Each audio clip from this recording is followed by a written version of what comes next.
بسم اللہ الرحمن الرحیم ولو سجد للسہو فی شفع التطوع لم یبنی شفعا آخر علیہ استحبابا فإن بنا اعاد سجود السہو فی المختار۔ یہاں سے مسائل سجدہ سہو سے متعلق چند اور مسائل کو بیان کیا جا رہا ہے۔ پہلا مسئلہ یہ ہے کہ ایک آدمی نفل نماز سے مراد فرض کے علاوہ نماز، ایک آدمی 2 رکعت کی نیت کی نفل نماز کی، اور اس 2 رکعت کے دوران سہو ہو گیا، جس کے بنیاد پر سجدہ سہو کرنا اس کے ذمے ضروری ہو گیا، اور اس نے 2 رکعت پڑھ لینے کے بعد قاعدہ کے اندر سجدہ سہو بھی کر لیا۔ اب بہتر یہ ہے کہ نماز کی تکمیل کر کے اس کو مکمل کر لے۔ لیکن اگر کوئی آدمی سجدہ سہو کر لینے کے بعد مزید 2 رکعت اس پر اور ملا لے اسی تحریمے کے ساتھ، تو کہتے ہیں مختار قول کے مطابق نماز ہو جائے گی، البتہ سجدہ سہو کا اعادہ کرنا پڑے گا، اس لیے کہ سجدہ سہو کی اصل جگہ ہے آخر نماز۔ یہاں پر جب 2 رکعت پر انہوں نے سجدہ سہو کیا اور مزید 2 رکعت کو ملا لیا تو گویا کہ درمیان نماز میں سجدہ ہو گیا، اور سجدہ کی جگہ ہے آخر نماز، اس لیے گویا کہ یہ سجدہ ان کا لغو ہو جائے گا، اور اخیر میں اب یہ دوبارہ سجدہ کر کے نماز کی تکمیل کرے گا۔ یہ اگر نفل نماز ہے۔ لیکن اگر کوئی آدمی فرض نماز پڑھ رہا ہے، مثلا ایک آدمی مسافر ہے اور سجدہ سہو کر لینے کے بعد وہ اقامت کی نیت کر لیتا ہے کہ میں یہاں 15-20 دن رہوں گا، تو اب اس کے ذمے 4 رکعت پڑھنا واجب ہو جائے گا۔ تو اب یہ دوبارہ جو 2 رکعت پڑھے گا اس کے ساتھ 2 رکعت کو ملانا اس کے لیے ضروری ہو جائے گا، استحباب ہی نہیں رہے گا بلکہ وجوبی ہو جائے گا، اور اگر وہ نہیں ملاتا ہے تو اس کی نماز وہ فاسد ہو جائے گی۔ تو یہاں پر فرض سے متعلق مسئلہ نہیں ہے، نفل سے متعلق مسئلہ ہے۔ ایک مسئلہ یہ بیان کیا گیا۔ دوسرا مسئلہ یہ بیان کیا گیا ہے کہ ایک آدمی جن پر سجدہ سہو کرنا ضروری تھا وہ سلام پھیر دیا،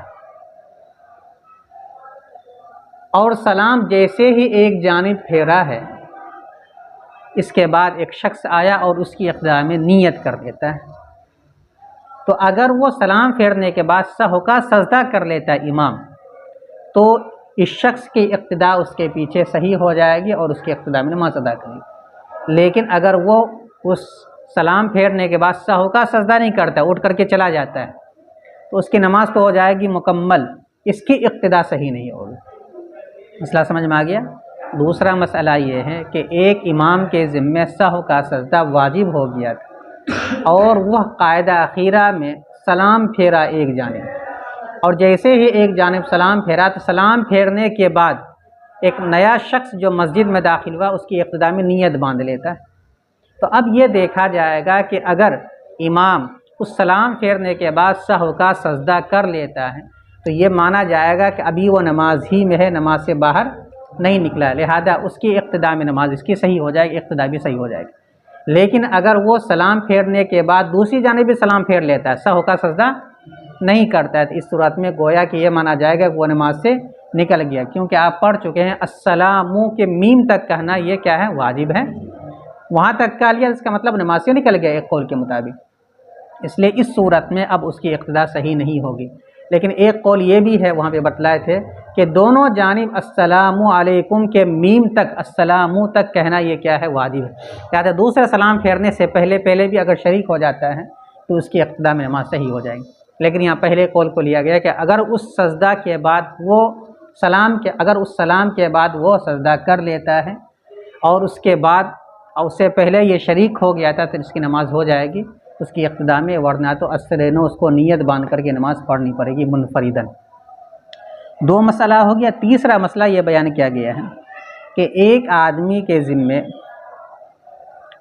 سجدہ سہو کرنا ضروری تھا، لیکن اس نے قاعدہ اخیرہ میں جان بوجھ کر نماز کے نکلنے کے ارادے سے سلام پھیر دیا، سہو کے لیے سلام نہیں پھیرا، سجدہ سہو کے لیے، بلکہ نماز کے نکلنے کے ارادے سے وہ سلام کو پھیر دیا، تو اب اس صورت میں یہ دیکھا جائے گا کہ اگر وہ شخص اپنے سینے کو قبلے کے جانب سے نہیں گھمایا ہے اور نہ ہی وہ کسی سے بات کیا ہے، تو اس صورت میں ان کے لیے گنجائش یہ ہے کہ سجدہ سہو کر لے اور اس کے بعد نماز کی تکمیل کر لے۔ لیکن اگر وہ چہرے کو بلکہ سینے کو گھما لیا قبلے کی جانب سے، یا کسی سے بات کر لیتا ہے اور اس کے بعد یاد آنے کے بعد سجدہ سہو کرنا چاہے تو سجدہ سہو نہیں کر سکتا ہے۔ اور اگر سجدہ سہو واجب ہو اور وہ سجدہ سہو نہ کرے تو اس صورت میں حکم کیا ہے؟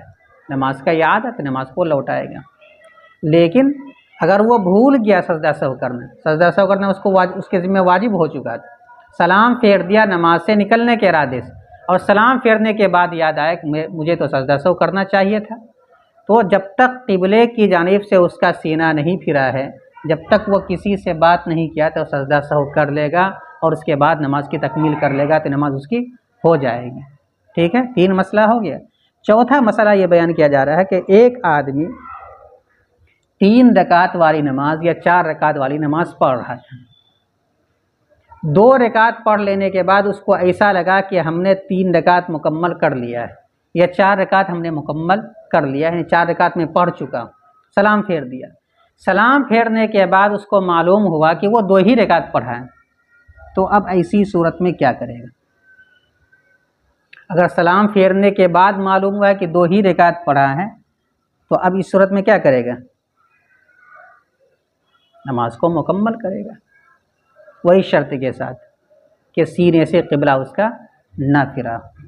ٹھیک ہے، اور اگر سلام پھیرنے سے پہلے یہ صورت پیش آ گئی اور اس کو لگا کہ نہیں ہم نے تو 2 ہی رکعت پڑھا ہے تو 2 رکعت مزید پڑھ لے۔ اب اگر غور و فکر میں ایک رکن کے برابر اگر وقفہ نہیں ہوا ہے تو سجدہ سہو کرنا واجب نہیں ہوگا، اور اگر سجدہ سہو ایک وقفے کے برابر یا ایک رکن کی ادائیگی کے برابر وہ سوچتا رہ گیا تو اس صورت میں سجدہ سہو کرنا واجب ہو جائے گا۔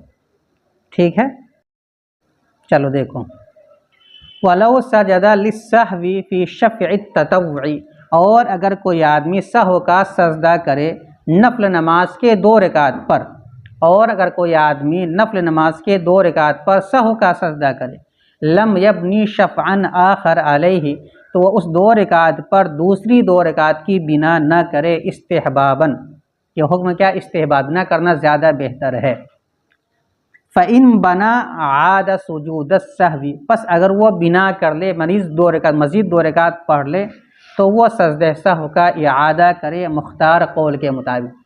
البتہ جو اس کی شرح ہے حاشیۃ الطحطاوی علی مراقی الفلاح، اس میں یہ لکھا ہے کہ اس صورت میں مکروہ تحریمی کا ارتکاب کرنے والا ہوگا، اس لیے کہ ایک رکن کو جو سجدہ سہو جو واجب ہے جس کا کرنا، اس کو گویا کہ لغو کرنا پایا جا رہا ہے بغیر کسی ضرورت کے، تو ایک رکن کو یا ایک واجب کو لغو کرنا، باطل کرنا یہ مناسب نہیں ہے، اس لیے مکروہ تحریمی کا ارتکاب کرنے والا ہوگا اگر کوئی آدمی سجدہ سہو کر لینے کے بعد مزید 2 رکعت اس پر پڑھتا ہے نفل نماز۔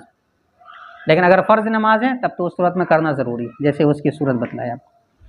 پس اگر وہ بنا کر لے، کیا مطلب؟ مزید 2 رکعت پڑھ لے سجدہ سہو کر لینے کے بعد، اعاد سجود السہو، تو وہ سجدہ سہو کا کیا کرے؟ اعادہ کرے، فی المختاری، مختار قول کے مطابق۔ ایک مسئلہ تو یہ ہو گیا۔ دوسرا مسئلہ، وَلَوْ سَلَّمَ مَنْ عَلَيْهِ سَهْوٌ فَاقْتَدَى بِهِ غَيْرُهُ سَهَّ إِنْ سَجَدَ لِلسَّهْوِ وَإِلَّا فَلَا يَصِحُ، اور اگر وہ شخص سلام پھیر دے جن کے ذمے سجدہ سہو کرنا وہ ضروری تھا، پھر اس کی اقتداء کرے اس کے علاوہ، صح، تو اقتداء صحیح ہو جائے گی اگر وہ سہو کا سجدہ کر لے، کون؟ امام۔ وَإِلَّا، اور اگر وہ سہو کا سجدہ نہیں کرتا ہے، فَلَا يَصِحُ، تو اس کی اقتداء صحیح نہیں ہوگی۔ 2 مسئلہ ہو گیا۔ تیسرا مسئلہ، وَيَسْجُدُ لِلسَّهْوِ وَإِنْ سَلَّمَ عَامِدًا لِلْقَطْعِ مَا لَمْ يَتَحَوَّلْ عَنِ الْقِبْلَةِ أَوْ يَتَكَلَّمْ۔ تیسرا مسئلہ کیا ہے کہ جان بوجھ کر نماز سے نکلنے کے ارادے سے وہ سلام پھیرا، حالانکہ اس کے ذمے کیا؟ سجدہ سہو کرنا واجب تھا، تو ایسی صورت میں جب تک اس کا سینہ قبلے سے نہیں پھرا ہے، جب تک وہ کسی سے بات نہیں کیا ہے، وہ سجدہ سہو کر لے، اور سجدہ سہو کر لینے کے بعد پھر تشہد، درود شریف اور دعائے معصورہ پڑھنے کے بعد نماز کو مکمل کرے، اور وہ سہو کا سجدہ کرے اگرچہ اس نے نماز کو جان بوجھ کر توڑنے کے ارادے سے سلام پھیرا ہو، اور وہ سہو کا سجدہ کرے اگرچہ اس نے سلام پھیر دیا ہو نماز کو جان بوجھ کر توڑنے کے ارادے سے۔ کب تک کر سکتا سجدہ؟ ما لم يتحول عن القبلۃ، جب تک کہ وہ قبلے سے نہ پھرا ہو۔ چہرہ کا پھیر لینا کافی نہیں ہے، سینے کا پھرنا ضروری ہے، کیونکہ آپ پڑھ چکے ہیں کہ سینے کے پھر جانے سے نماز فاسد ہو جاتی ہے۔ جب تک کہ وہ قبلے سے نہ پھر جائے یا جب تک کہ وہ بات نہ کر لے. بات کر لینے سے بھی چونکہ منافی صلاۃ چیز پائی جاتی ہے اس لیے نماز فاسد ہو جاتی. 3 مسئلہ ہو گیا. نمبر 4 وَلَوْ تَوَهَّمَ مُصَلٍّ رُبَاعِيَّةً أَوْ ثُلَاثِيَّةً أَنَّهُ أَتَمَّهَا فَسَلَّمَ ثُمَّ عَلِمَ أَنَّهُ صَلَّى رَكَعَتَيْنِ أَتَمَّهَا وَسَجَدَ لِلسَّهْوِ. ایک آدمی 4 رکعت یا 3 رکعت والی نماز پڑھ رہا تھا، اسے وہم ہو گیا. کیا وہم ہو گیا؟ کہ وہ مکمل نماز پڑھ چکا ہے. پھر اس کے بعد انہوں نے سلام پھیر دیا، اور سلام پھیرنے کے بعد معلوم ہوا کہ وہ تو 2 ہی رکعت پڑھا ہے. تو ایسی صورت میں کیا حکم ہوگا؟ وہ نماز کو مکمل کر لے اور سہو کا سجدہ کرے، لیکن وہی شرط لگائی جائے گی. کیا؟ اس کا سینہ قبلے سے نہ پھرا ہو اور وہ کسی سے بات چیت نہ کیا. اگر بات چیت کر لیتا ہے تو نماز اس کی گویا کہ کیا ہو جائے گی؟ فاسد ہو جائے گی، دوبارہ پڑھنا پڑے گا. اور اگر 4 رکعت یا 3 رکعت پڑھنے والے نمازی کو وہم ہو جائے، شک ہو جائے یہ کہ اس نے نماز مکمل کر لی ہے، پھر اس نے سلام پھیر دیا، ثم علم، پھر اسے معلوم ہوا انہ صلی رکعتین، کہ وہ 2 رکعت ہی نماز پڑھا ہے. بین الصدور میں لکھا ہے قبل اتیانہ بمنافن، منافی صلاۃ کے پیش آنے سے پہلے اس کو معلوم ہو گیا. اور اس کی 2 صورتیں اوپر بیان کی گئی. سینہ قبلے سے پھر گیا، کسی سے بات کر لیا، یا مثلا اس کے علاوہ بہت ساری صورتیں ہیں. پھر وہ جانا کہ وہ 2 ہی رکعت نماز پڑھا ہے، اتمہا، تو بقیہ نماز کو مکمل کر لے. 3 رکعت والی ہے، 2 پر سلام پھیرا تو 1 اور ملا لے. 4 رکعت والی نماز پڑھ رہا تھا، 2 پر سلام پھیر دیا تو 2 مزید اور ملا لے. وسجد للسہوی، اور سہو کا کیا کرے؟ اخیر میں سجدہ کرے. ٹھیک ہے، اور اس کے بعد نماز کو مکمل کر لے. وَإِن طَالَ تَفَكُّرُهُ وَلَمْ يُسَلِّمْ حَتَّى اسْتَيْقَنَ إِنْ كَانَ قَدْرَ أَدَاءِ رُكْنٍ وَجَبَ عَلَيْهِ سُجُودُ السَّهْوِ وَإِلَّا لَا. 5واں مسئلہ ہے کہ ایک آدمی کو دوران صلاۃ ہی شک ہو گیا. کیا شک ہوا؟ کہ وہ کتنی رکعت پڑھا ہے، اور اس دوران صلاۃ وہ سوچنے لگا، یعنی پڑھ بھی رہا ہے سوچ بھی رہا ہے. تو اب اگر یہ سوچنا 1 رکن کے برابر نہیں ہے تو اس صورت میں سہو کا سجدہ کرنا اس کے ذمہ واجب نہیں. اور اگر 1 رکن کے برابر ہو گیا تو اس صورت میں سہو کا سجدہ کرنا کیا ہو جائے گا؟ واجب ہو جائے گا. پھر آگے اس کا مسئلہ یہ ہے کہ اب اگر اس کو سوچنے کے بعد یہ پتہ چلا کہ وہ 2 رکعت نماز پڑھا ہے اور 4 رکعت والی نماز کی وہ نیت باندھا ہوا ہے تو 2 رکعت مزید پڑھ لے، اگر اس کے رجحان کسی ایک جانب ہو جاتا ہے. اگلی فصل کے اندر اسی مسئلے کو بیان کیا جائے گا. اور اگر اس کا غور و فکر کرنا طویل ہو جائے، ولم یسلم، اور وہ سلام کو نہ پھیرے، اسی چکر میں ہے کہ میں 2 رکعت پڑھاؤں کہ 3 رکعت پڑھاؤں، حتی استیقن، یہاں تک کہ اسے یقین ہو گیا کہ وہ کتنی رکعت پڑھا ہے اور کتنی رکعت کو چھوڑا ہے. ان کان قدر اداء رکن، اگر یہ 1 رکن کے ادا کرنے کے بقدر ہو. 1 رکن کسے کہا جاتا ہے؟ 3 تسبیح پڑھنے کے برابر کے وقفے کو. وجب علیہ سجود السہو، تو اس کے ذمے سجدہ سہو کرنا کیا ہو جائے گا؟ واجب ہو جائے گا. وَإِلَّا لَا، ورنہ اس کے ذمے سجدہ سہو کرنا واجب نہیں ہوگا. یہ 5 مسئلہ ہیں جو آج کے سبق میں مزید سجدہ سہو سے متعلق بیان کیا گیا. پھر سے ایک مرتبہ ترجمہ دیکھو. نمبر 1 وَلَوْ سَجَدَ لِلسَّهْوِ فِي شَفْعِ التَّطَوُّعِ لَمْ يَبْنِي شَفْعًا آخَرَ عَلَيْهِ اسْتِحْبَابًا فَإِنْ بَنَا أَعَادَ سجود السہو فی المختار. پہلا مسئلہ. اور اگر کوئی آدمی سہو کا سجدہ کر لے نفل نماز کی 2 رکعت میں، یعنی 2 رکعت پر، تو وہ اب اس پر دوسری 2 رکعت کی بنا نہ کرے استحباباً. پس اگر اس نے بنا کر لیا تو سجدہ سہو کو لوٹائے مختار قول کے مطابق. دوسرا مسئلہ وَلَوْ سَلَّمَ مَنْ عَلَيْهِ سَهْوٌ فَاقْتَدَى بِهِ غَيْرُهُ سَهَّ إِنْ سَجَدَ لِلسَّهْوِ وَإِلَّا فَلَا يَصِحُ. اور اگر وہ شخص سلام پھیر دے جس کے ذمے سہو ہو، یعنی سہو کا سجدہ ہو، پھر اس کی اقتدا کرے اس کے علاوہ، تو اقتدا صحیح ہوگی اگر وہ سہو کا سجدہ کر لے سلام پھیرنے کے بعد، ورنہ تو اس کی اقتدا صحیح نہیں ہو. اگر وہ سجدہ سہو نہیں کرتا ہے تو اس کی اقتدا صحیح نہیں ہوگی. تیسرا مسئلہ وَيَسْجُدُ لِلسَّهْوِ وَإِنْ سَلَّمَ عَامِدًا لِلْقَطْعِ مَا لَمْ يَتَحَوَّلْ عَنِ الْقِبْلَةِ أَوْ يَتَكَلَّمْ.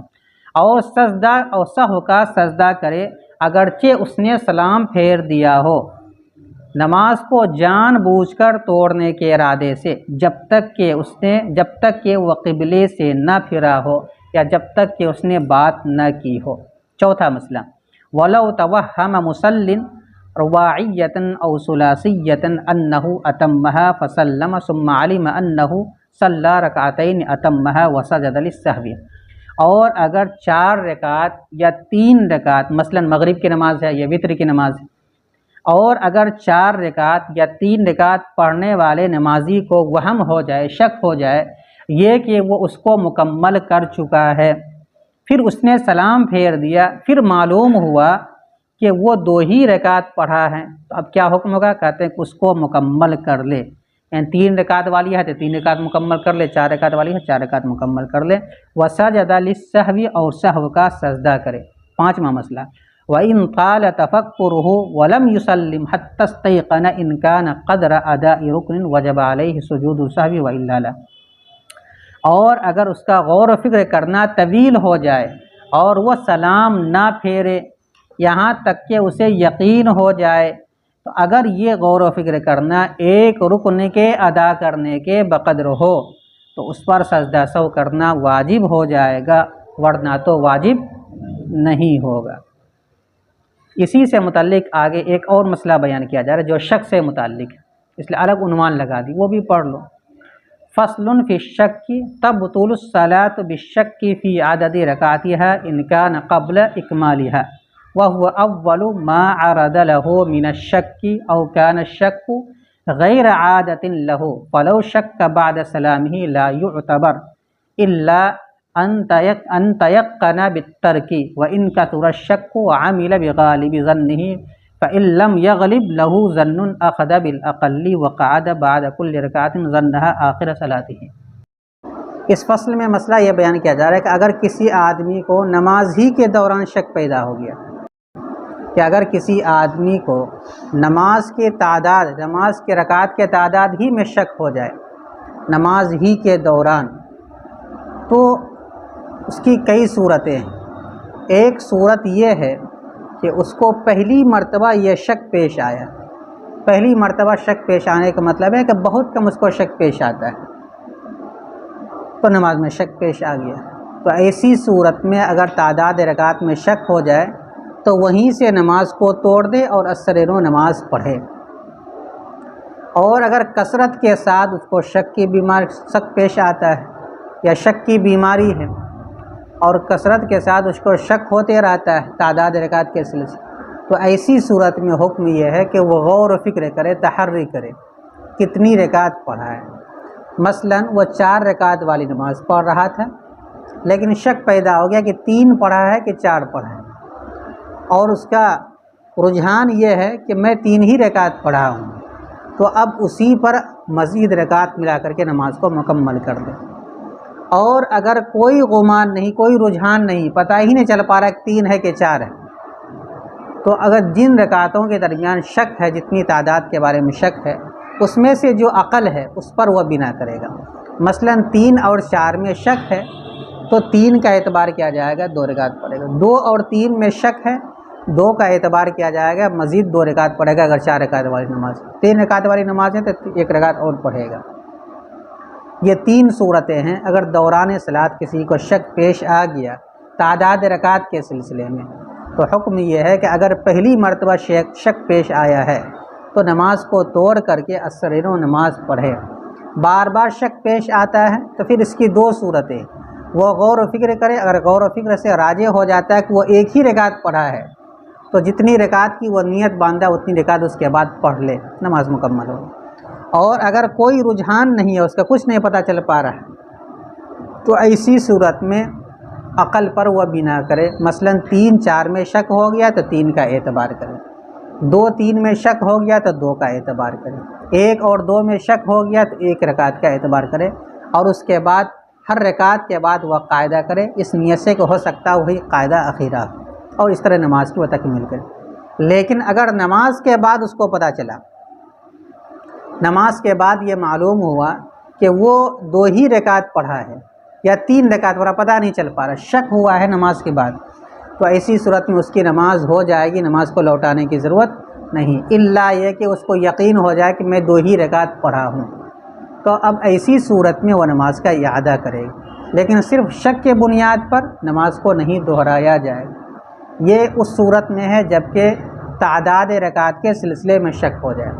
اگر کسی آدمی کو رکوع کے بارے میں شک ہو جائے کہ میں رکوع کیا کہ نہیں کیا، میں نے سجدہ کیا ہے کہ نہیں کیا، رکوع یا سجدے میں شک ہو جائے، یا میں نے 1 سجدہ کیا ہے کہ 2 سجدہ کیا ہے، تو اگر وہ نماز ہی کے دوران ہے اور نماز ہی میں شک پیدا ہوا ہے تو 1 سجدہ مزید کر لے۔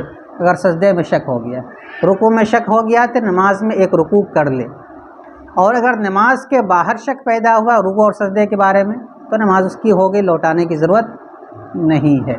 ٹھیک ہے، یہ چند صورتیں ہیں جو کتاب میں بیان کیا۔ دیکھیے یہ فصل ہے نماز میں شک ہو جانے کے بیان میں۔ تبطل الصلاۃ بالشک فی عدد رکعاتها، نماز کے تعداد رکعات میں شک کی وجہ سے نماز باطل ہو جاتی ہے۔ کب؟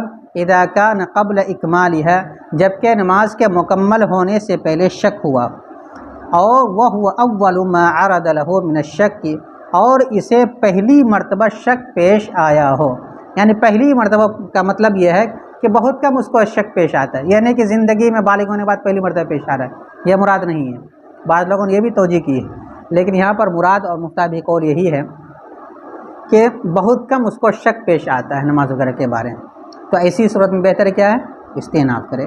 وہ اول ما عرض له من الشک، اور اسے پہلی مرتبہ شک پیش آیا ہو، او کان الشک غیر عادت له، یا شک اس کی عادت نہ ہو، یعنی اس کو شک کی بیماری نہیں ہے، تو ایسی صورت میں کیا حکم ہے؟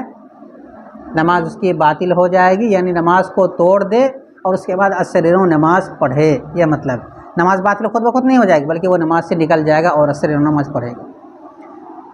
فلو شک بعد السلام ہی لا یعتبر، اگر کسی آدمی کو شک پیش آیا سلام پھیرنے کے بعد تو لا یعتبر، اس شک کا اعتبار نہیں کیا جائے گا۔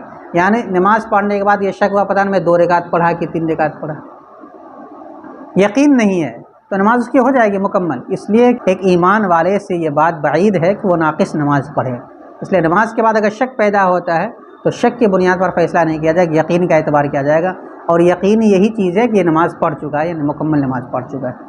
فلو شک بعد السلام ہی، اور اگر اسے شک پیش آیا تعداد رکعات میں سلام پھیرنے کے بعد، لا یعتبر، تو اب اس شک کا اعتبار نہیں کیا جائے گا۔ لیکن اگر کوئی آدمی بتلا دے جو بغل میں نماز پڑھ رہا تھا، مثلاً کہتے ہیں کہ مولانا آپ تو ظہر کی نماز پڑھ رہے تھے 3 ہی رکعت پڑھے، اور اس کو یقین ہو جائے کہ ہاں میں 3 ہی پڑھا ہوں، تو اب اس صورت میں ادا کرے گی۔ لیکن اگر اس کو یقین نہیں ہوتا ہے تو اس کے قول کا اعتبار نہیں کیا جائے گا، نماز کی ہو جائے گی۔ الا ان تیقن بالترک، مگر یہ کہ اسے چھوڑ دے کا یقین ہو جائے، یعنی یہ یقین ہو جائے کہ وہ 2 ہی رکعت پڑھا ہے 3 رکعت والی نماز، یا 3 ہی رکعت پڑھا ہے 4 رکعت والی نماز میں، تو اس صورت میں نماز اس کی باطل ہو جائے گا، اثرینوں نماز پڑھنی پڑے گی۔ یہ تو اس صورت میں جبکہ پہلی مرتبہ یعنی بہت کم اس کو شک پیش آتا ہے، استئناف کر لے گا اگر دوران نماز یہ شک پیش آئے۔ نماز کے بعد اگر پیش آئے تو نماز کو لوٹانے کی ضرورت نہیں، لیکن اگر بار بار شک پیش آتا ہے تو کیا حکم ہے؟ وَإِن كَثُرَ الشَّكُّ، اور اگر کثرت کے ساتھ شک پیش آتا ہو، عَمِلَ بِغَالِبِ ظَنِّهِ، تو اپنے غالب گمان پر وہ عمل کرے، اپنے غالب گمان پر عمل کرے، یعنی تحری کرے، تحری میں جو راجح ہو جائے، یہ لگے کہ میں 2 ہی رکعت پڑھا اسی پر عمل کرے، میں 3 ہی رکعت پڑھا ہوں تو 3 ہی پر عمل کرے۔ فَإِن لَمْ يَغْلِبْ لَهُ ظَنٌّ، پس اگر اس کا کوئی گمان نہ ہو تو اب اس صورت میں کیا کرے؟ کہتے ہیں اخذ بالعقل، تو وہ عقل کو اختیار کرے۔ مثلا 3 اور 4 کے بارے میں شک، میں 3 رکعت پڑھا ہوں کہ 4 رکعت پڑھا ہوں، تو اس میں کم رکعت کتنی ہے؟ 3، تو 3 یقینی ہے، لہذا اسی کا اعتبار کرتی ہے مزید 1 رکعت اور ملا لے گی۔ 2 اور 3 رکعت کے بارے میں شک ہو گیا، میں 2 رکعت پڑھا ہوں کتنی، 1 رکعت کے بارے میں اس کو یقین ہے، لیکن 2 اور 3 کے بارے میں شک ہے، میں 2 رکعت پڑھا ہوں کہ 3 رکعت پڑھا ہوں، تو 2 رکعت کا پڑھنا بھی گویا کہ یقین ہی کے درجے میں۔ تیسری کے بارے میں شک ہے، لہٰذا اس کا اعتبار نہیں کیا جائے گا، اور 2 کا اعتبار کرتے ہوئے مزید 4 رکعت والی نماز 2 رکعت اور ملا لے گا۔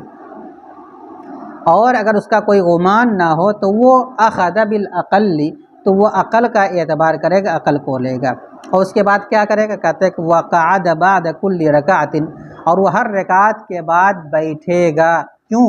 ظنها آخر صلاتہ، اس رکعت کو اپنی آخری نماز سمجھتے ہوئے، یعنی ہو سکتا ہے کہ مثال کے طور پر وہ 2 رکعت 3 رکعت پڑھ چکا ہے، تو 1 رکعت کے بعد اس کو شک ہو گیا کہ 2 ہی رکعت پڑھا ہے، حالانکہ 3 رکعت پڑھ چکا ہے، تو 1 رکعت جب پڑھ لے گا تو واقعے کے اعتبار سے 4 رکعت ہو جائے گی، اور 4 رکعت پر قاعدہ کرنا چاہیے تھا، لیکن اس کو شک کیا ہے کہ 2 پڑھا ہے کہ 3 پڑھا ہے، تو 2 کا اعتبار کیا جائے گا، تو ہر رکعت کے بعد وہ بیٹھے گا اس گمان سے کہ ہو سکتا ہے یہی قاعدہ اخیرہ، اور آخر میں سجدہ سو کر لے گا تو نماز اس کی مکمل ہو جائے گی۔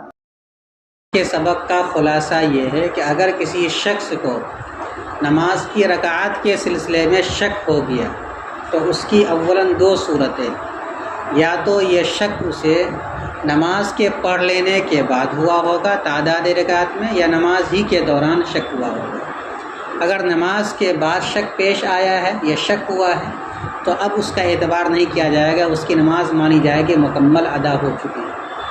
اور اگر نماز کے اندر شک ہوا ہے تو پھر 2 صورتیں ہیں، ایک صورت یہ ہے کہ پہلی مرتبہ اس کو شک پیش آیا ہے، اور پہلی مرتبہ کا مطلب یہ ہے کہ اس کو عام طور پر شک پیش نہیں آتا ہے، شک نہیں ہوتا ہے، کبھی کبھار اس کو شک پیش آ جاتا ہے، یہ شک ہوتا ہے، اس کو کہا جاتا ہے پہلی مرتبہ۔ تو اگر پہلی مرتبہ شک ہوا ہے تو اس صورت میں حکم یہ ہے کہ اس نماز کو وہیں توڑ دے اور اثر نو نماز کو وہ ادا کرے۔ اور اگر پہلی مرتبہ شک پیش نہیں آیا ہے بلکہ بار بار اس کو شک ہوتا ہے تو پھر اس کی 2 صورتیں، ایک صورت یہ ہے کہ وہ تحری کرے اور تحری سے کوئی ایک جانب اس کا رجحان ہو جائے، مثلا یہ رجحان ہو جائے کہ میں اس نماز میں صرف 3 ہی رکعت پڑھا ہوں، ذہن اس کا مطمئن ہو گیا تو 1 رکعت اور پڑھ لے، رجحان یہ بن جائے کہ میں 2 ہی رکعت پڑھا ہوں، 4 رکعت والی نماز ہے 2 رکعت اور پڑھ لے، رجحان ہو جائے تب۔ اور دوسری صورت یہ ہے کہ رجحان ہو ہی نہیں کسی جانب، پتہ ہی نہیں چل رہا کہ 2 پڑھا ہے کہ 3 پڑھا ہے، 3 پڑھا ہے کہ 4 پڑھا ہے، تو ایسی صورت میں جو اقل رکعت ہے اس کا اعتبار کیا جائے گا، مثلا 2 اور 3 میں اگر شک ہو گیا ہے تو 2 تو یقینی ہے، اس لیے 2 کا اعتبار کرتے ہوئے نماز کو وہ مکمل کرے گا۔ 3 اور 4 میں شک ہو گیا تو 3 یقینی ہے، 3 کا اعتبار کرتے ہوئے مزید رکعت ملا کر کے وہ نماز کو مکمل کر لے گا، اور ہر رکعت کے آخر میں وہ قاعدہ کرے گا، پھر آخر میں سجدہ سہو کر لے گا اور نماز کو کیا کر لے گا، مکمل کر لے گا۔ یہ فصل ہے نماز کے شک کے بیان میں۔ نماز باطل ہو جاتی اس شک کی وجہ سے جو نماز کے تعداد رکعات کے بارے میں ہو، جب کہ نماز کے مکمل کرنے سے پہلے شک پیش آیا ہو اور اسے پہلی مرتبہ شک پیش آیا ہو، یا یہ کہ شک اس کی عادت نہ ہو، بس اگر اسے شک پیش آیا اس کے سلام پھیرنے کے بعد تو اس شک کا اعتبار نہیں کیا جائے گا، مگر یہ کہ اسے چھوڑنے کا یقین ہو جائے، یعنی 1 رکعت یا 2 رکعت ہم نے چھوڑ دیا، اور اگر کثرت کے ساتھ شک پیش آتا ہو تو اپنے غالب گمان پر وہ عمل کرے، بس اگر اس کا کوئی گمان نہ ہو تو اس صورت میں وہ عقل کو اختیار کرے اور ہر رکعت کے بعد بیٹھے اس گمان سے کہ وہ رکعت اس کی آخری نماز ہے۔ ٹھیک ہے، یہ تو رکعت کے بارے میں شک ہو، لیکن اگر رکوع سجدے کے بارے میں شک ہو جائے تو کیا بتلایا مسئلہ؟ اگر نماز ہی کے دوران شک ہو گیا کہ میں نے ایک ہی سجدہ کیا تو 1 سجدہ اور کر لے، رکوع کے بارے میں شک ہو گیا کہ رکوع نہیں کیا ہے تو رکوع کر لے، نماز کے باہر معلوم ہوا کہ رکوع سجدہ نہیں کیا ہے، شک ہو گیا تو شک کے بنیاد پر نماز اس کی ہو جائے گی، لوٹانے کی ضرورت نہیں، الا یہ کہ اس کو یقین ہو جائے۔ ٹھیک ہے،